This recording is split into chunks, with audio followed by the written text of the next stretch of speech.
Güzel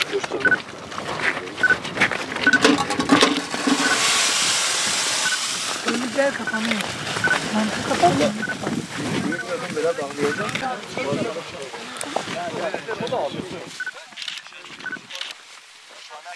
Arkadaşlar buraya yemleri bırakırken mümkün olduğu kadar açık alanlara, ya kuşların gelebileceği alanlara bırakmaya çalışacağız. Yolumuz biraz uzun olacak. Dikkatli gidelim.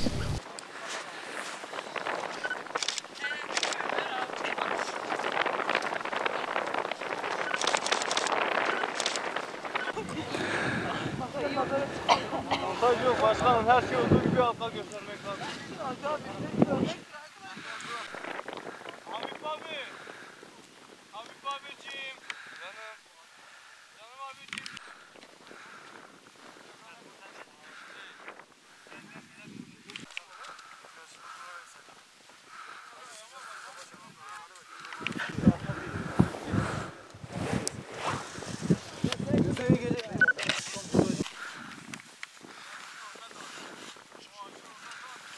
Bugün burada Doğa Koruma Müdürlüğü ile birlikte doğa hayvanlarına doğaya yem bırakma etkinliğinde birlikteydik.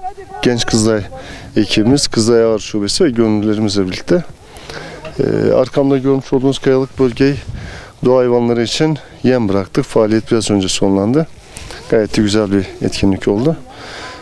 Birkaç hafta önce başlayan bir etkinlikti. Bundan sonra da devam edecektir kış süresince.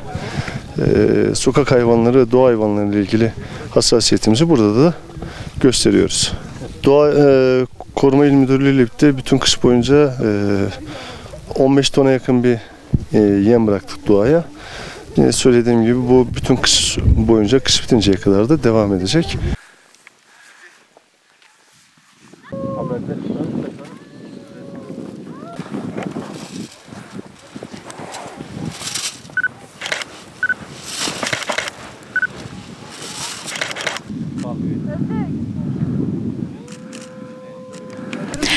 Bugün Genç Kızılay ile birlikte yabani hayvanlara yem bırakmaya geldik. Şu arkada gördüğünüz kayalıklı bölgelere yem bıraktık.